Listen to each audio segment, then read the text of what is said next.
오늘도 자리에서 일어나서 함께 말씀을 교독하시겠습니다. 제가 먼저 1절 읽겠습니다.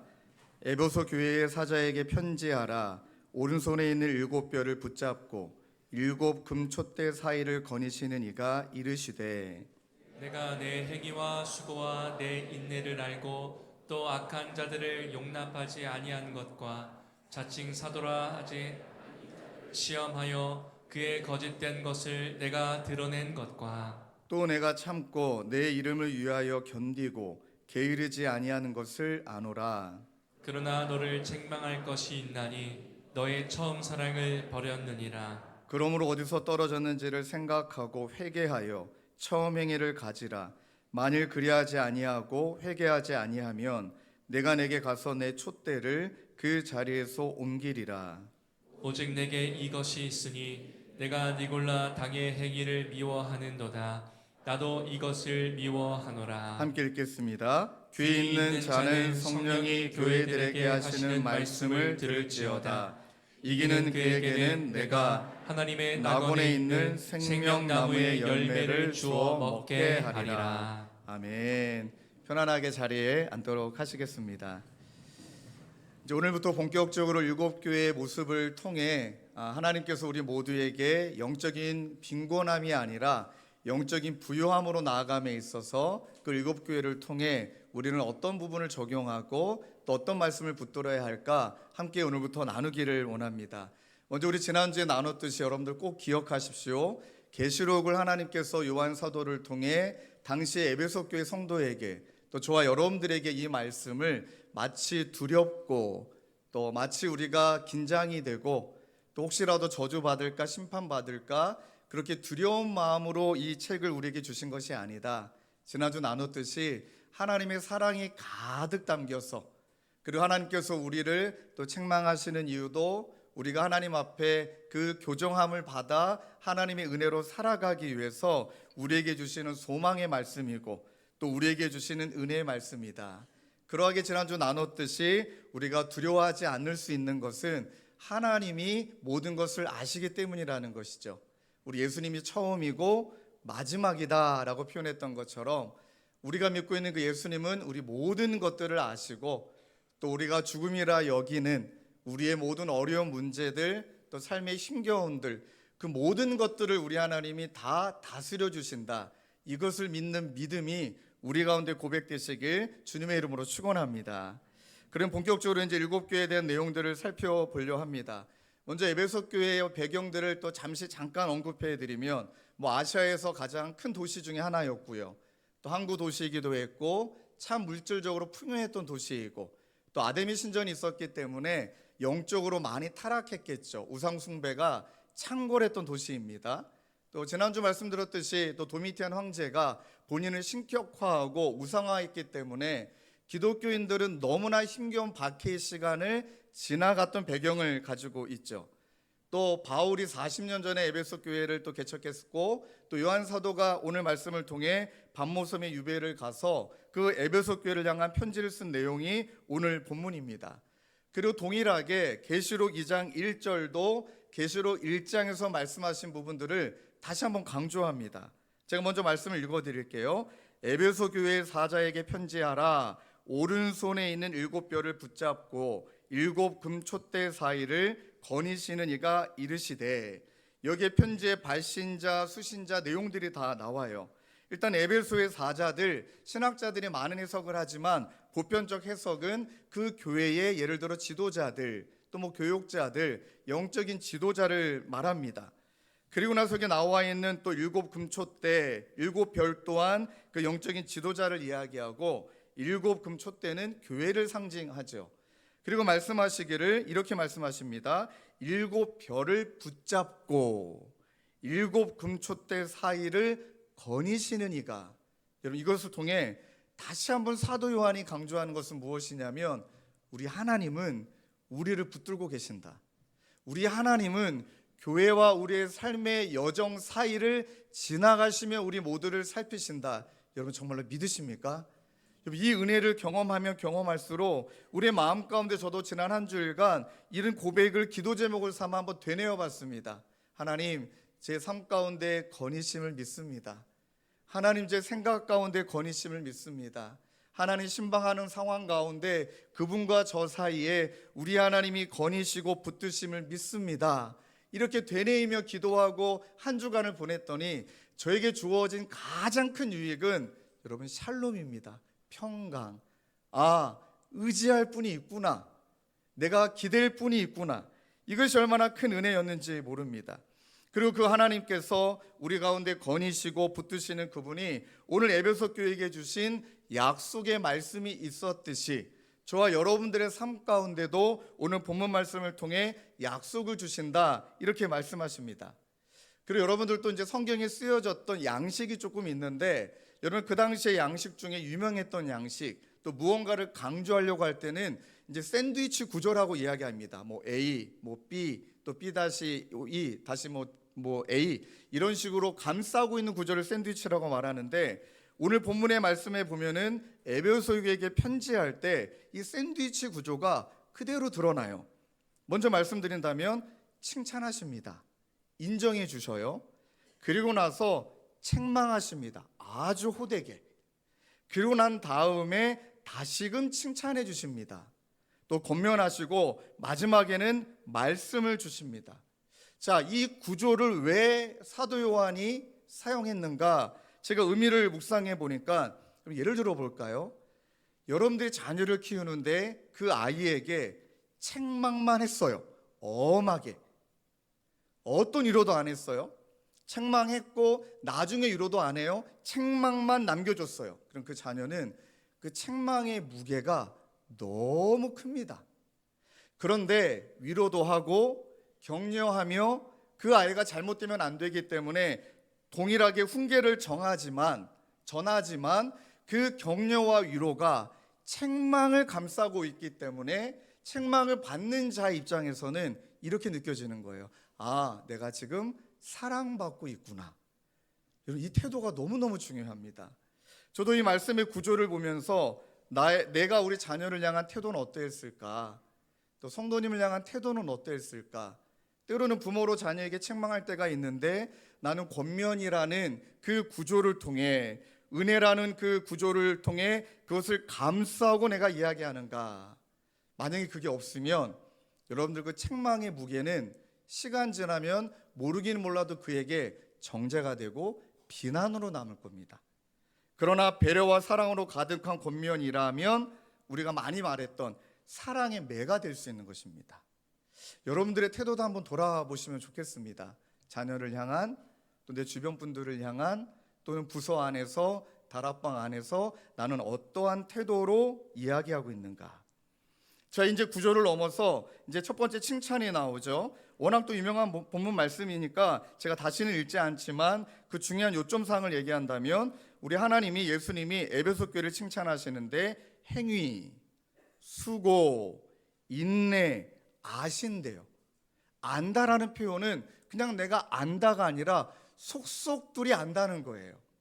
이 알다라는 이 헬라와 히브리어의 이 의미를 좀 설명드리기 민망한데, 남자와 여자가 성관계를 하며 모든 것들을 알 정도의 알미를 말해요. 완전히 알고 있다는 거예요. 그러니 이런 행위도 알고 수도도 알고 인내도 알고, 약한 자들 용납하지 아니했고 자칭 사도들이라 말하는 그들의 거짓을 드러냈어요. 시험에서 드러냈습니다. 또 참고 내 이름을 위하여 견디고, 심지어 여러분 에베소 교회는 게으르지도 않았습니다. 이 정도 교회면 정말 멋진 교회 아닙니까? 여기서 말하는 행위는 명확히 살펴보니까 단순한 행동이 아니라 말과 행위의 일치를 말합니다. 그 하나님이 말씀하신 대로 살아냈어요. 계속 살아냈어요. 수고는 여러분이 나중에 가셔서 영어 성경을 읽으면 명확한 단어가 나오는데, 제가 한국식 발음으로, 저는 발음이 좋지 않기 때문에 영어 하나 전해드릴게요. 하드워크예요. 하드워크예요.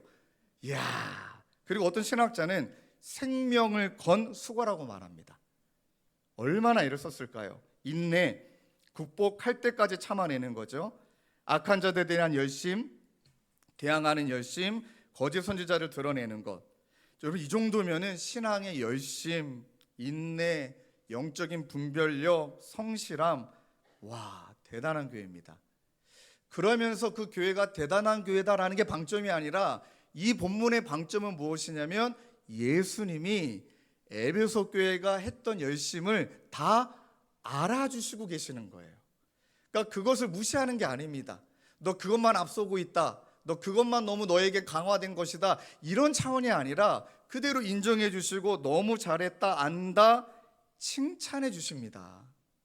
에베소 교회가 칭찬을 받았으니 얼마나 마음이 기쁘겠습니까? 그런데 이렇게 칭찬하신 다음에 2장 4절이 등장합니다. 읽어드릴게요. 그러나 너를 책망할 것이 있다. 그러니까 인정했다. 너 칭찬했다.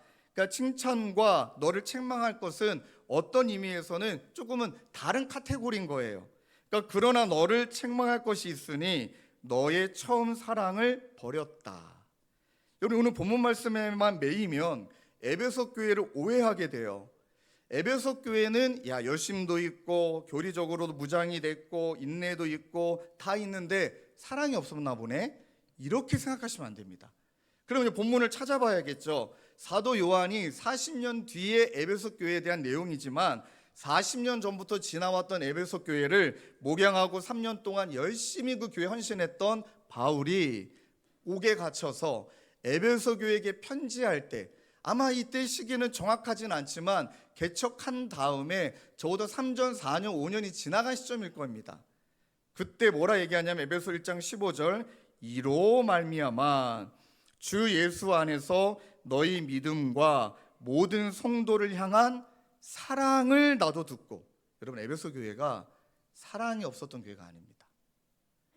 사랑도 있었던 교회입니다. 그러면 이 본문을 오해하면 이 에베소의 그 시간적 흐름을 해석하지 못한다면 여러분 이럴 수가 있습니다. 또 만약에 이제 그 사도 요한 당시에 그 에베소 교회 성도들은 바울 시절 에베소 교회 성도들과는 조금은 차이가 있겠죠. 그러니까 이렇게 받을지도 몰라요. 나 잘했는데 그 한 부분 못했다고 이렇게 예수님이 화를 내시나?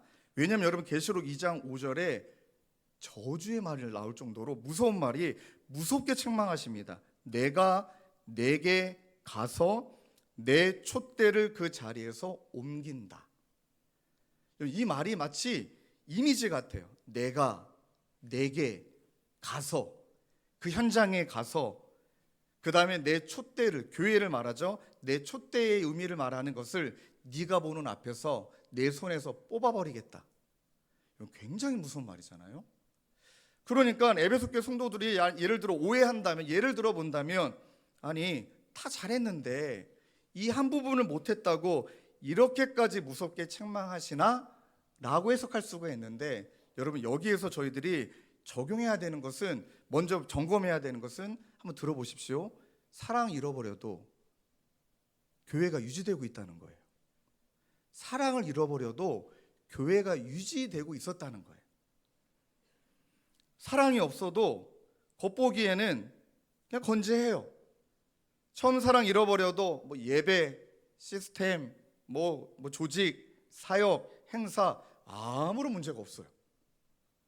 그러니 이 에베소 교회 성도들이 또 이것을 문제 삼지 않았잖아요. 나중에 어디서 떨어진지를 이라고 말하는 것은 본인 또한 인식조차 안 했다는 뜻이잖아요. 그 말인 것은 이것을 본인들 스스로 문제로 여기지 않았다는 거예요. 심각하게 받지 않았다는 거예요. 그러니 당장 문제가 되지 않으니까, 여러분 당장 문제가 되지 않는 상황 속에서도 사랑을 잃어버렸어도 한동안에 우리가 세워왔던 습관, 뭐 전통, 뭐 제도, 열심 버텨지더라고요, 교회가. 자, 그런데 여기서 중요한 것은 주님이 보시는 시각으로는요,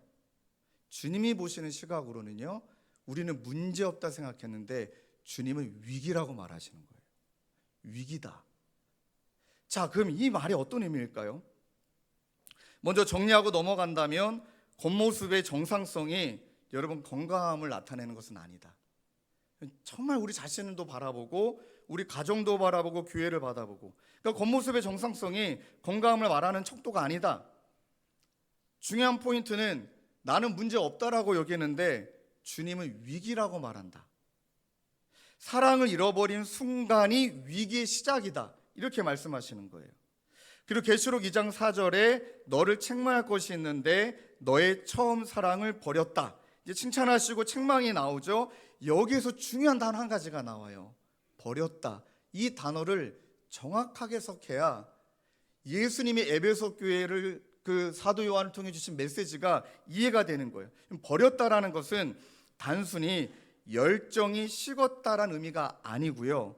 하나님과의 관계, 그러니 어떤 일부분이 아니라 그 모든 부분들을 지탱하고 있는 가장 중요한 근간이 토대가 버려졌다. 이 말인 거예요. 가장 중요한 토대가 버려졌다. 그러니 부분적으로 보완한다고 해결되는 게 아니에요.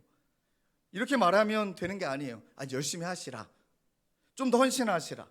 그 수고와 인내와 열심을 이미 알고 있지만 좀 더 헌신해야 된다. 또 이런 행사를 만들고 이런 양육을 프로그램 만들고 또 이런 교류적으로 무장하고 이런 것들도 만들고, 그러니 이런 것을 무언가 더하는 차원, 뭔가 더 만들어가는 차원으로서 해결되는 문제가 아니라는 거예요. 왜요? 예수님은 계속 말씀하시는 거 뭐냐면 버려진 것은 근간이 흔들린 거예요.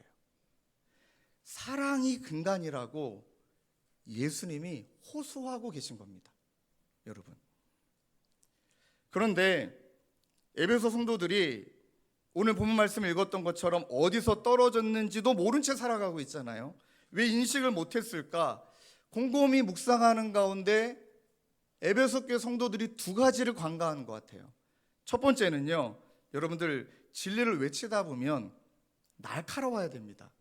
그리고 논리적으로 무장해야 돼요. 여러분, 교리가 얼마나 방대한지 아십니까? 성경의 해박한 지식으로 무장이 돼야 되고, 그리고 이제 그 거짓 선지자를 드러내서 없애려면 파헤쳐야 되고 지적해야 되고 나중에 잘라내기까지 해야 돼요. 이거 보통 어려운 일이 아니죠.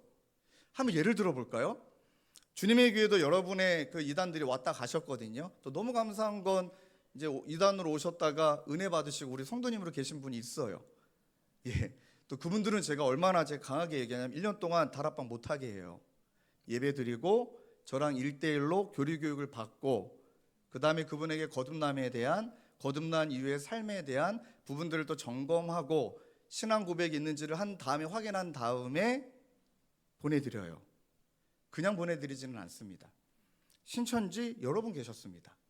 근데 예를 들어 볼게요. 신천지가 들어오셨다. 자, 그러면 이제 어떻게 하다가 이제 그분들을 이렇게 발견했어요. 그래가지고 이제 교리적으로 또 말씀으로 그분들을 이제 쫓아냈습니다. 한 번 이렇게 지나갔습니다. 예를 들어 본다면 매주 그런 분들이 오신다면, 야, 이거 보통 일 아닙니다.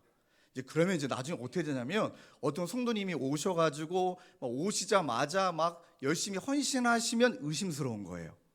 저도 왜 그러지? 저 신천지일 거야. 저 열심은 분명히 뭔가 있을 거야. 하고 분위기가 심상치 않아집니다. 이게 바로 제가 말씀드리려는 게 뭐냐면, 그 당시 에베소 성도들이 그렇게 열심히 낸 것을 칭찬하셨지만 그 당시 성도들이 한 가지 간과한 게 있습니다. 그거는 교리에서 말하는 가장 중요한 토대인 전적 타락을 놓쳤던 거예요. 예를 든다면 저와 여러분들은 그렇게 날카롭게 무장하면서도 그러면서 뜨겁게 사랑할 수 있는 존재가 아닙니다. 인정하셔야 됩니다. 그렇게 무장되어 있으면서도 정말 뜨겁게 사랑할 수 있는 균형을 갖출 수 있는 능력이 있는 자가 아니라 우리는 전적으로 타락한 자예요. 약해요. 그게 안 돼요. 이것을 인정하지 않으면 이제 결대로 가는 거예요. 그렇게 날카로워짐으로 가는 거예요. 그러는 가운데 교리가 말하는 두 가지 균형이 뭡니까? 칭의는 이 완전한 선언이잖아요.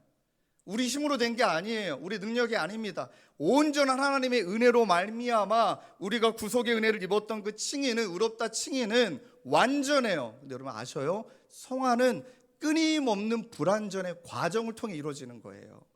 그래서 우리가 공사 중이라고 말하는 게 성화 핵심이에요. 넘어졌다가 일어났다가 또 깨닫고 또 하나님 앞에 뒤집어졌다가 또 깨닫고, 그러니 이런 전적인 타락과 칭의와 성화에 대한 그렇게 교리적으로 무장이 됐지만, 그러나 알고 보면 그것을 해낼 능력이 없다라는 연약함을 놓쳐버린 겁니다. 저 이런 경우들 정말 많습니다, 여러분들. 또 있습니다. 자, 이것뿐만 아니라 그들에게는 잘하는 게 있었습니다. 칭찬을 받은 게 있었잖아요. 그러니까 이 칭찬을 받았죠. 열심을 냈죠. 수고했죠. 하나님도 인정하셨죠. 이제 그게 자부심이 돼버렸어요. 그것 때문에 안 보이는 거예요. 그것 때문에 근간을 놓치고 있는데 근간이 보이지 않게 되는 거예요. 그래서 결국엔 겸손을 상실하게 되고, 결국 우리의 태도는 주님 불쌍히 여겨주시고, 주님 당신의 은혜가 아니면 안 됩니다 라고 겸손히 은혜를 붙드는 자리로 나아가야 하는데, 그렇지 않은 상황이 에베소 교회에게 펼쳐진 것이죠. 자, 오늘날로 한번 적용해 볼까요? 저도 가장 아니겠습니까? 예를 든다면 이 자리에 앉아 계신 가장들이 밤낮 없이 쉼 없이, 또 지난주에 신방했던 우리 남자 가장도 와, 정말 모멸감을 당할 정도로 회사에서 이분이 힘들게 하시더라고요. 그 참는 이유 딱 하나예요. 가족이 있으니까, 애들이 있으니까. 자존심 버려가면서 그렇게 피나는 열심과 수고를 했습니다. 그런데 이렇게 말한다면, 내가 이렇게 애썼는데 도대체 뭐가 문제야? 이렇게 말하는 과정 속에 부부 사이가 점점 멀어지고 있다면, 부모와 자녀 가운데 제일 중요한, 또 부부 가운데 제일 중요한 신뢰가 무너졌고 사랑의 관계가 깨져서 멀어지고 있다면, 돈이 있음들 사랑의 근간이 무너졌는데 그 가정은 행복할까요? 이것을 말하고 있는 겁니다. 교회로 예를 들어 볼까요? 예배 열심히 드립니다. 봉사도 열심히 합니다. 또 필요한 부분들의 훈련이나 이 모든 것들을 잘 합니다. 잘 돌아갑니다. 그런데 그 교회 가운데, 그 다락방 가운데, 그 부서 가운데 가장 근간인 사랑이 무너졌다면 그 모든 것들이 아무런 소용이 없다는 거예요. 정리한다면, 처음 사랑을 버리는 순간 교회, 가정, 우리의 삶의 근간은 무너지는 것이구나. 제가 말씀을 묵상하는 가운데, 그러면 좀 더 구체적으로 두리뭉실하지 않게 처음 사랑을 버리고 근간이 무너졌을 때 나타나는 증후가 뭘까? 이것을 성경이 분명하게 말하고 있다면, 그 본문을 통해서 우리를 비추어 본다면, 아, 내가 지금 사랑을 잃어버렸구나라는 걸 깨달을 수 있겠구나. 세 가지를 제가 한번 정리해 봤는데, 처음 사랑을 잃을 때 나타나는 징후는 첫째, 아무 유익이 없어요. 다른 말로 표현한다면 공허해요. 허무합니다.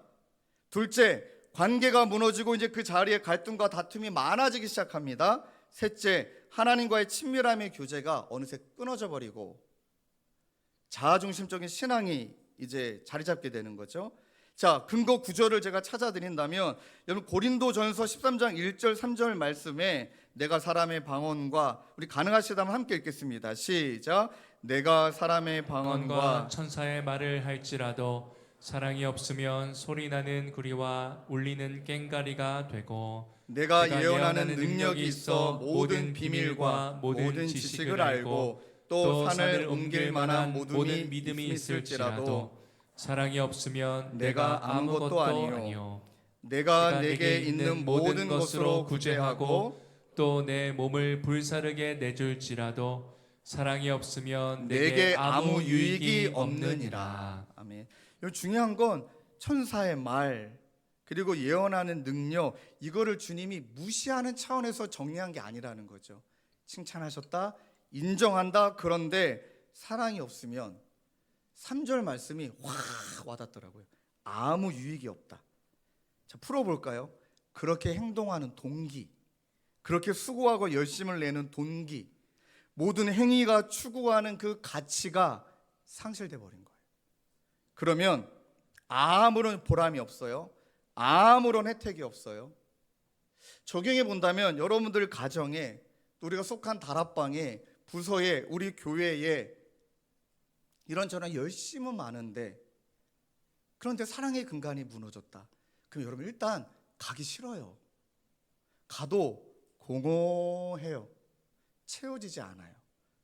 이렇게 말하죠. 아니 내 시간 내고 바쁜 시간 쪼개서 다락방 가고 또 섬기고 그 다음에 예배까지 드리는데 보람이 없네. 이 말의 구조가 이것을 말하는 거예요. 근간이 무너지면.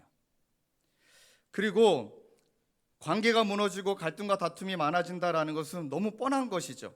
야고보서 4장 1절 2절에 너희 중에 싸움이 어디로부터 다툼이 어디로부터 나느냐, 너희 지체 중에서 싸우는 정욕로부터 나는 것이다.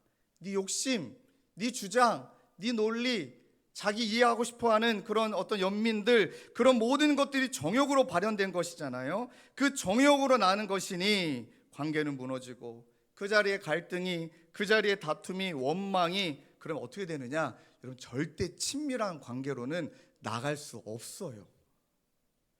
혹여나 우리 교회와 부서와 다락방 가운데 형식적이에요. 형식적. 예를 든다면, 근데 막 삶을 넘나들며 같이 울고 우는 친밀한 관계가 만들어져 가고 있지 않다면, 형식만 남아 있다면, 여러분 정말 비참한 것은 생명력을 잃어버립니다. 그러면 아무 의미가 없다. 그 자리에 다툼이, 그 자리에 원망이, 또 우리가 예의가 있으니까 말은 하진 않아요. 표현은 안 해요. 그 자리를 이제 피하는 거죠.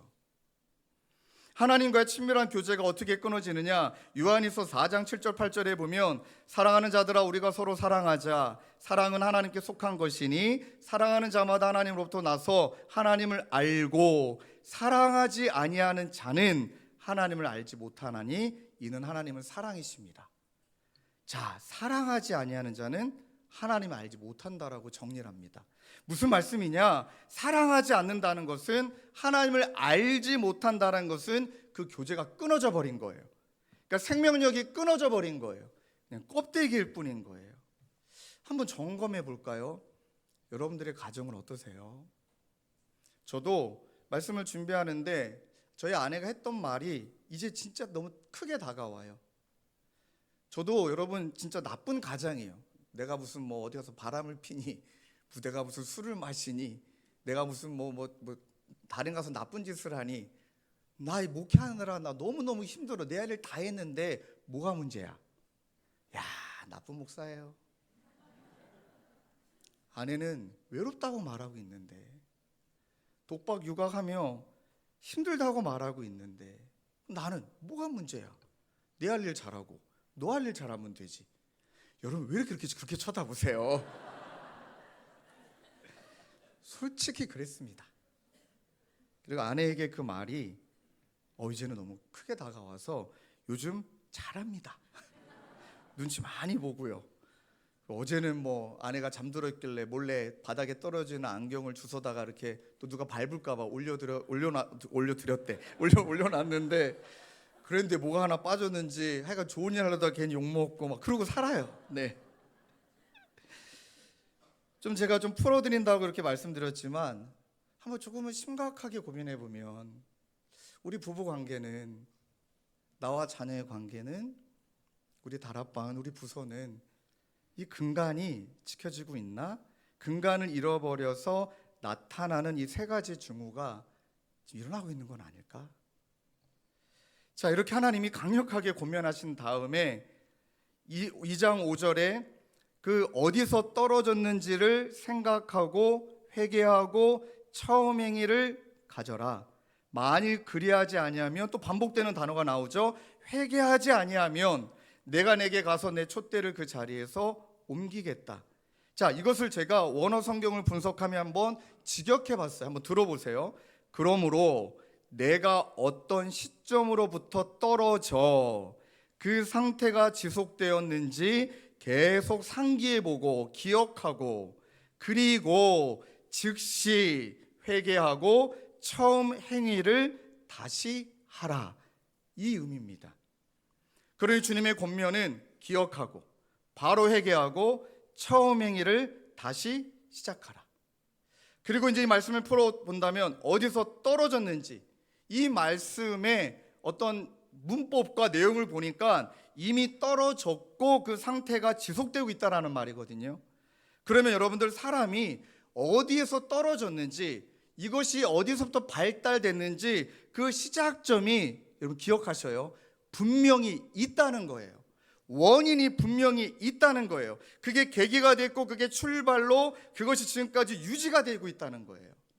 저는 바둑을 잘 모르지만 바둑을 좋아하시는 분들은 바둑이 끝나고 난 다음에 복귀한다고 합니다. 그러다가 악수라고 표현되는 지게 되는 패착이 일어났던 그 수가 뭔가를 반드시 발견하게 된대요. 우리 바둑 두시는 분 맞습니까? 없으시네요. 1부도 없는 것 같아요. 2부도 없으셨네요. 하여튼 우리는 말씀과 기도에 늘 매여 있는 분들이니까. 여러분, 여기 성경이 말한 핵심이 그 지점이 분명히 있다는 거예요. 그러고 보면은 부부의 관계에, 또 부모와 자녀의 관계에, 또 뭐 다락방이든 부서이든 그 관계에 우리가 곰곰이 생각해보고 기억해보고 복기해보면 그 발단이 된 시작점이 분명히 있다는 겁니다. 그것을 발견하라는 거예요. 그것을 분명하게 발견하고 말씀하십니다. 그 시점을 분명하게 인식하고 그때부터 계속 반복했던 실수들을 상기시키며 그 다음에 말합니다. 즉시 회개하라. 자, 여러분, 여기서 중요한 것은 회개하라라는 말씀이 개개인에게 준 말씀이 아니라 오늘 본문 말씀은 교회에게, 공동체에게 준 말씀이라는 걸 잊지 마셔야 됩니다. 그러니 즉시 회개하라는 말은 방향을 돌이키라는 거죠. 이제 깨달았으면 그 방향에서 돌이키는데, 공동체에게 주신 메시지를 근거한다면 이런 거예요. 이제 깨달았어요. 이렇게 살면 안 될 것 같아요. 그런데 눈치 보는 거예요. 제가 먼저 하면 내가 따라해야지. 우리 남편이 먼저 나에게 미안하다고 말하면 내가 그때 해야지. 또 다락방에서 누군가가 다시금 이것을 열심히 행하는 사람이 나타나면 그때 나도 편승해야지. 이 말이 아니라는 거예요. 공동체에게 주신 말씀을 함께, 그 사랑의 실천을 다시금 함께, 눈치 보지 말고 갈등하지 말고 함께 그 방향을 전환하라는 거예요. 그러니 떠나지 말고, 마음에 안 든다고 그냥 그 자리에서 벗어나지 말고, 누군가 눈치 보지 말고 함께. 그래서 여러분, 성경이 사랑에 대해서 이야기할 때 절대적으로 예수님 사랑 빼고는, 물론 예수님의 사랑이 우리에게 일방적으로 임했지만 나중에 그분과 상호의 사랑을 나누듯이, 근데 예수님의 사랑을 받은 우리 모두에게는 사랑은, 여러분 기억하셔요, 상호적 개념이에요. 혼자 애쓴다고 되는 게 아닌 거예요. 아내가 막 혼자 애쓴다고 해서 남편이 애쓰지 않으면 안 되는 거예요. 반대로 남편 혼자 열심히 애쓰고 있는데 아내는 애쓰지 않으면 안 이루어지는 게 사랑인 거예요. 그러니까 성경에 뭐라 말합니까? 서로 사랑하라, 피차 사랑하라. 상호성을 계속 강조해요. 왜 그러냐? 우리는 한계가 있잖아요. 예수님은 한계가 없어요. 한계를 뛰어넘으니까 일방적으로 우리를 품으셨지만 저와 여러분들은 그런 존재가 아닙니다. 일방적으로 사랑하면 이제 지쳐요. 반드시 지쳐요. 그리고 놓고 싶어질 때가 옵니다. 그래서 사랑을 이야기할 때는 함께, 상호간에, 동일하게 에베소 교회에게도 함께, 동일하게 저와 여러분들 가정과 교회에게도 함께. 그리고 말씀하시죠. 처음 행위를 다시 해라. 왜 행위라고 강조했을까요? 곰곰이 묵상해 보면서 저의 묵상의 결론은, 그렇지, 그 마음이 결국엔 발현되는 행위로 드러나는 것이 확실히 그 마음에서 드러났다라는 것을 볼 수 있는 증거니까. 마음만 먹은다고 해서 몰라요. 드러나야 알아요. 그러니 처음 마음이라고 말하는 것이 처음 행위로 연결돼서 하나님과 만났을 때 뜨겁게 누렸던 그 감격이 하나님을 향하여서 예배를 드실 때, 오늘도 찬양할 때 여러분들이 정말 눈물 흘리시면서 찬양하시는 그 모습, 보여주시는 그 모습, 하나님께, 그리고 즉각적인 회개, 즉각적인 순종, 사람을 향해서는 드러나는 거예요. 아니, 계산도 안 하네 저분은. 저분은 앞뒤 안 가리고 진짜 섬기시네. 그리고 저분의 섬김이 진짜 즐거이 하시네. 보여요. 보입니다. 초대교회도 그런 모습들이 드러났죠. 심지어 서로 자신의 물건을 통용했답니다. 드러났어요. 그리고 각 사람들의 필요를 채웠고 서로 용납했고 드러났어요. 세상을 향하여서는 예수님 만난 기쁨을 나 혼자 간직할 수가 없어서 막 전하고 싶은 거예요. 막 가서 전하고 이리 전하고 저리 전하고 핍박이 있어도 순교하를 각오를 하고 전하고, 근데 그러지 않을 때 회개하지 않으면 하고 또 이렇게 강조하시는 것은 이건 단순히 우리에게 경고를 하시는 게 아니라 이제 지금이 위기가 왔다라는 것을 기억하라는 것이죠. 지금이 위기라는 거예요. 위기. 그리고 내가 가서 내 촛대를 그 자리에서 옮긴다. 아까 말씀드렸듯이 단순한 경고 문구가 아니라 눈앞에 마치 그림처럼 펼쳐지는 이 생생한 언어로 곧 반드시 너에게 임해서 네가 있는 가정, 네가 있는 교회, 그 자리에서 네가 보는 앞에서 네 교회를 내 손으로 뽑아버리겠다. 여러분 얼마나 무서워요. 진짜 이 말씀이 저는 지난주에 가끔 그럴 때가 있지 않아요? 막 심장이 막 두근두근 막 겁나가지고 그 말씀이더라고요.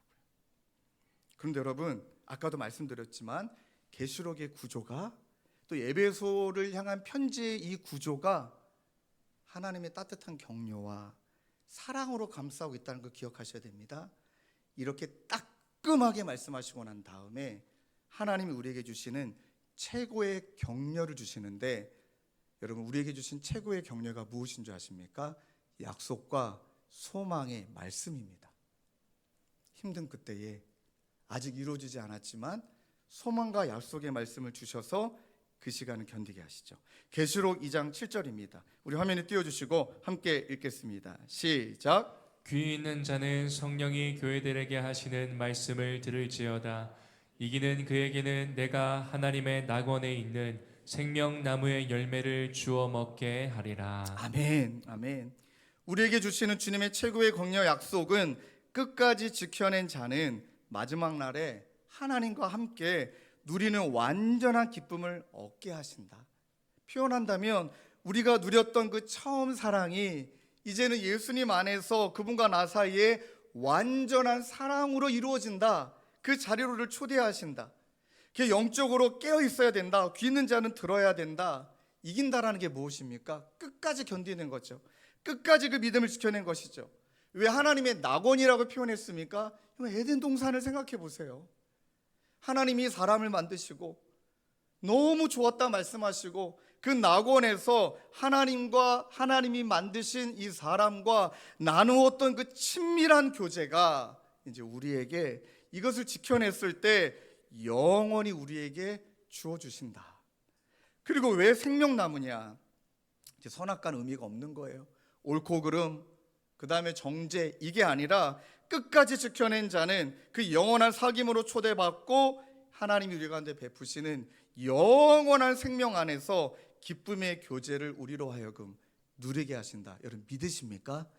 그것이 우리에게 주신 소망과 우리에게 주시는 최고의 격려의 약속인 것입니다.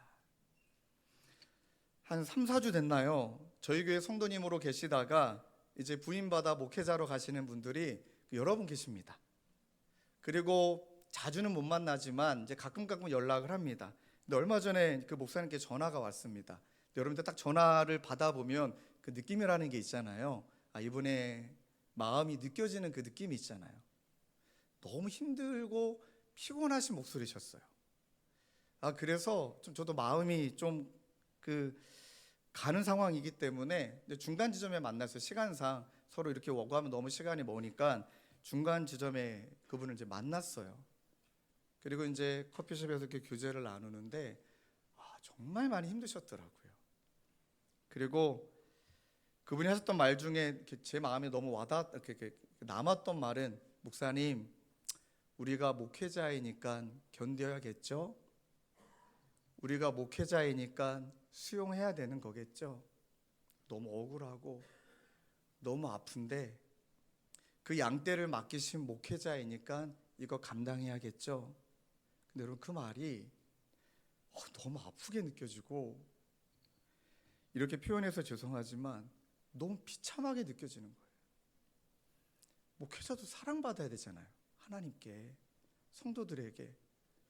그런데 그걸 버티고 이분이 이 시간을 지나갈 수 있을까?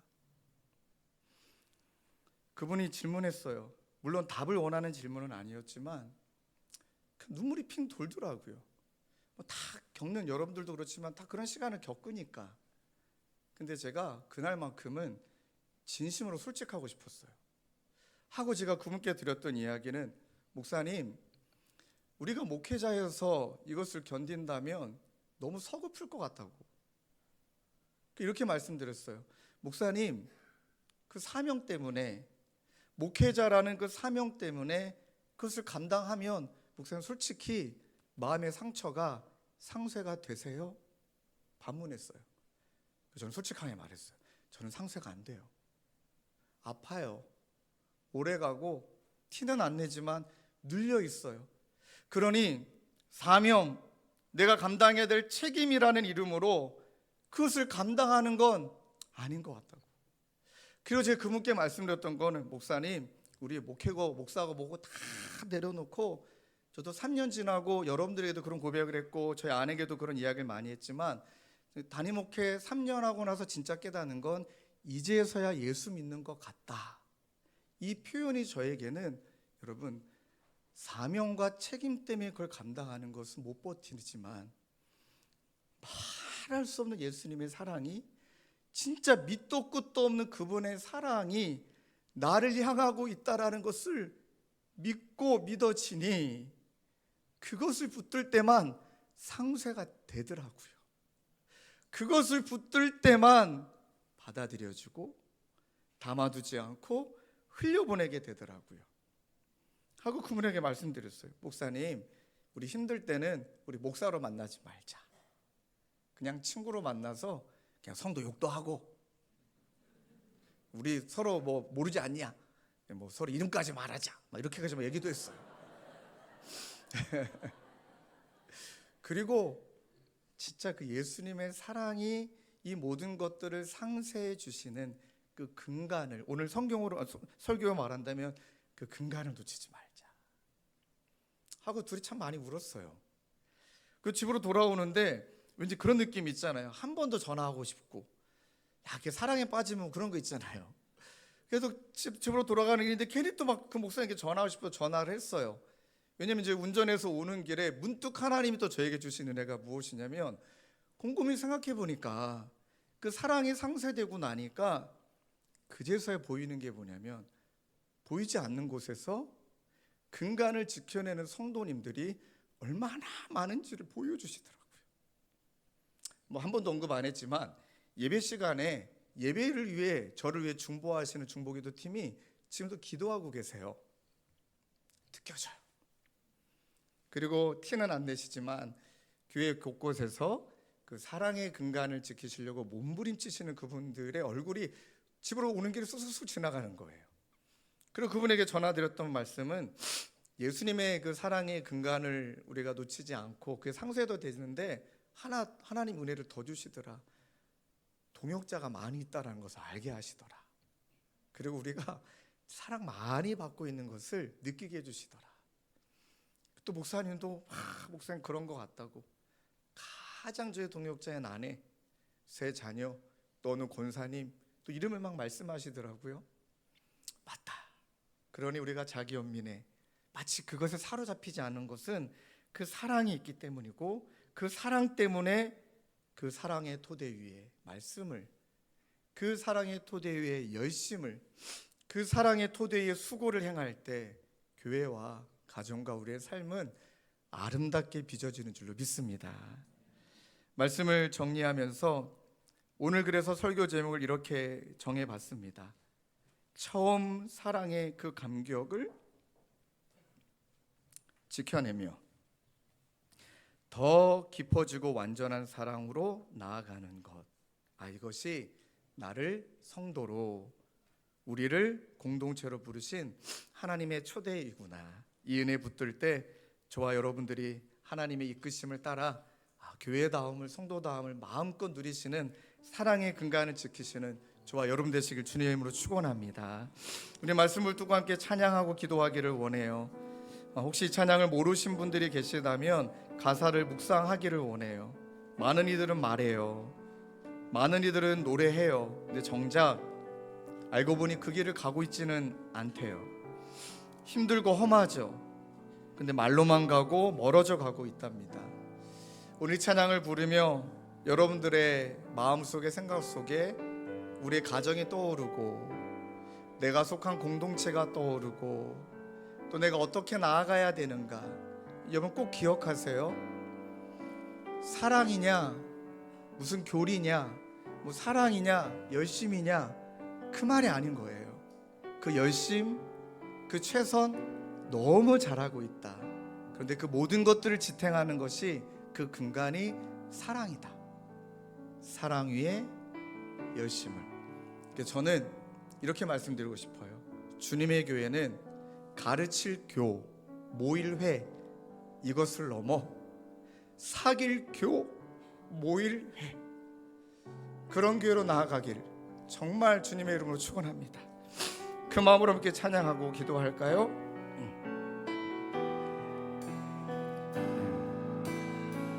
많은 이들 말하고 많은 이들 말하고 많은 이들 노래는 하지만 정작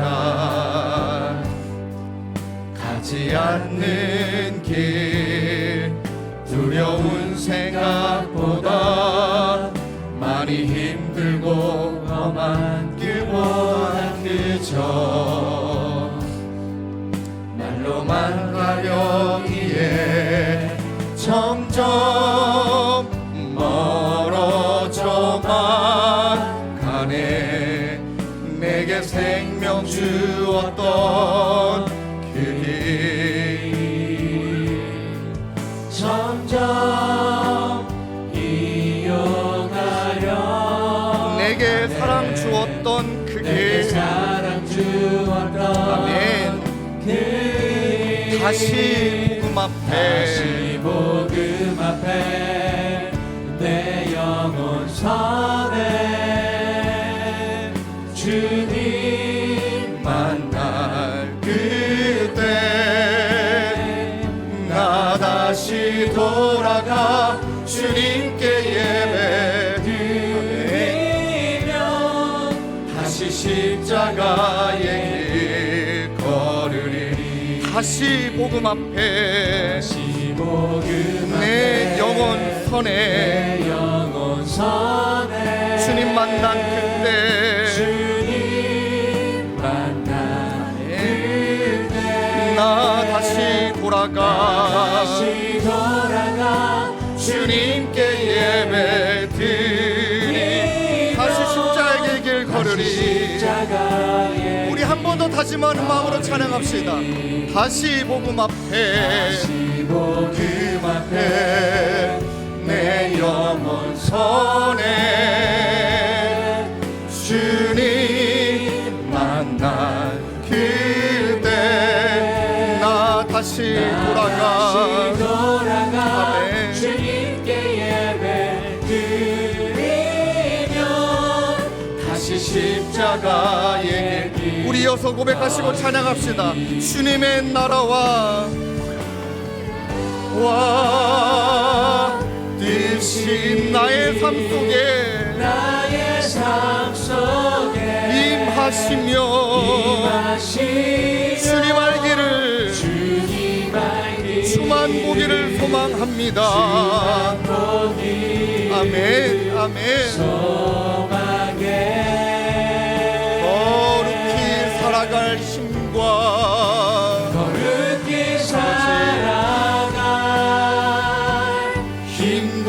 두려움없는 믿음 우리 모두에게 허락하여 주신 우리가 고백해야 되는 것 우리가 찬양해야 되는 것 그 사랑임을 믿습니다. 찬양해 한 번 더 고백하십시다. 주님의 나라와 뜻이 주님의 나라와 뜻이 나의 삶과 가정과 교회에 아버지 주님 오 주님 주 주만 보기를 소망해 거룩히 살아갈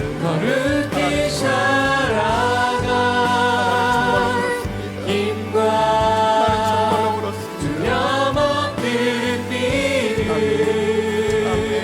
주신 나의 하나님 완전한 사랑 찬양해. 사랑하는 성도님들, 잠잠히 우리의 삶을, 우리의 가정을, 또 우리의 교회를 돌아보시면 좋겠습니다.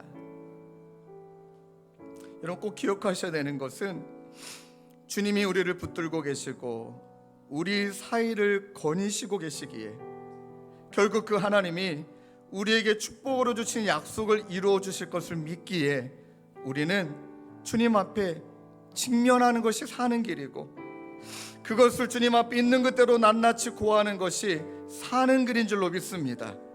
우리의 겉모습이 하나님 괜찮다라고 여기며 건강하다 여기고 있는 것은 아닌지, 주님은 위기라 말하는데 우리는 문제 없다라고 말하고 있는 것은 아닌지, 사랑의 근간을 잃어버렸는데 이미 위기가 시작이 됐는데 우리는 인식하고 있지 못하는 건 아닌지, 그래서 공허하고 허무하고 관계는 깨지고 갈등과 다툼이 많아지고 피하고 하나님과의 친밀한 교제가 끊어진 채 우리는 이 시간을 지나가고 있는 것은 아닌지, 그러하기에 그 모든 것들을 기억하고 상기하며 하나님 우리의 방향을 전환하여 다시금 주님을 처음 만났을 때 우리에게 베풀어 주시는 그 은혜가 하나님께, 사람들에게, 하나님 더 나아가 이 세상에 다시 그 행위를 시작하는 우리 모두가 될 수 있도록 주님 은혜 베풀어 주시옵소서. 우리 마음을 가지고 한 목소리로 이 시간 주님 한번 뜨겁게 부르짖고 함께 기도하며 나아가겠습니다. 주여. 하나님 아버지, 에베소 교회를 향한 말씀을 하나님 저를 향한 말씀으로, 우리 가정을 향한 말씀으로, 우리 교회를 향한 말씀으로 하나님 수용하고 또 받아들입니다. 아버지 하나님, 너무나 많은 중간을 잃어버린 채 우리가 사역하고 있는 것은 아닌지, 그 중간을 다 잃어버린 채 우리가 무너진 것은 아닌지, 우리의 다락방이, 하나님 우리의 부서가, 하나님 우리의 모든 열심이 그 근간을 잃어버린 채 우리가 이 시간을 지나가고 있는 것은 아닌지, 아버지 하나님, 그리고 돌아보며 다른 것을 원인 삼고 있고 다른 대안들을 우리가 내놓고 있는 것은 아닌지, 아버지 우리 모두가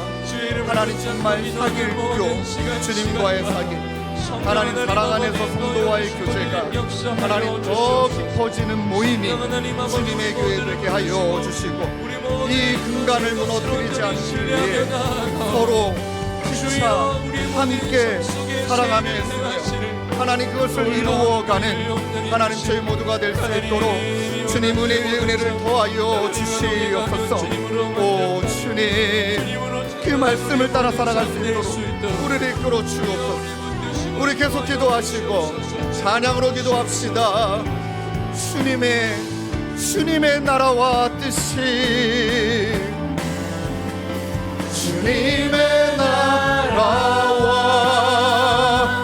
뜻이 나의 삶 속에 아버지 임하시며 주님을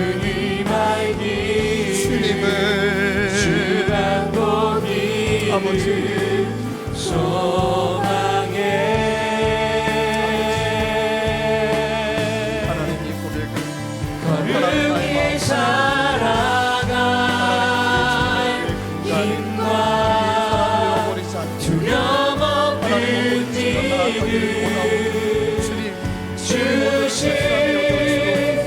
나의 하나님 완전한 사랑. 우리 모두 자리에 일어나서 한 번 더 간절히 찬양합시다. 주님의 나라와 뜻이 주님의 나라와 뜻이 나의 삶 속에 임하시며 주님 알기를 주만 보기를 소망해 거룩히 살아갈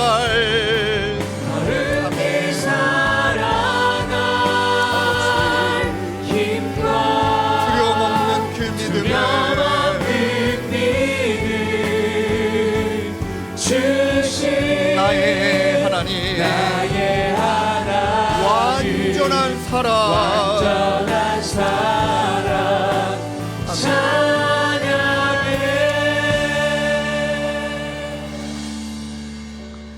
하나님, 이번 한 주 이 말씀을 통하여 이 말씀 앞에 직면하는데 참 아팠고 내 모습에 수치가 있는 그대로 드러나는 것 같아서 민망하기도 했지만 기도 끝에 주님이 고백하게 하신 건 감사라는 것, 주님 깨닫게 하심에 감사합니다.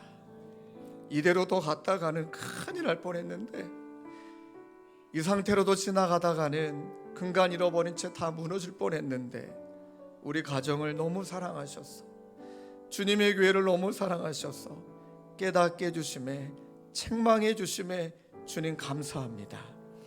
이 고백이 사랑하는 성도님들의 한 주의 삶 속에도 주님 동일하게 일어나도록 우리 모두를 불쌍히 여겨 주시고 하나님 그 근간 위에 사랑의 근간 위에 열심을, 그 사랑의 근간 위에 교제를, 그 사랑의 근간 위에 하나님 진리를 수호하는 것을 아버지 잘 세워가는 우리의 가정과 교회 되도록 우리 주 하나님 인도하여 주시옵소서. 우리 구주 예수 그리스도의 은혜와 하나님 아버지의 다함없는 사랑과 성령님의 위로교통 감화, 우리와 함께 하시는 성령 하나님의 역사가 주님 그 사랑을 지켜내고 완전한 사랑으로 나아가기로 다짐하는 사랑하는 성도님들과 주님의 교회와 이 나라와 열방 가운데 영원히 함께 계시기를 간절히 축원하옵나이다. 아멘.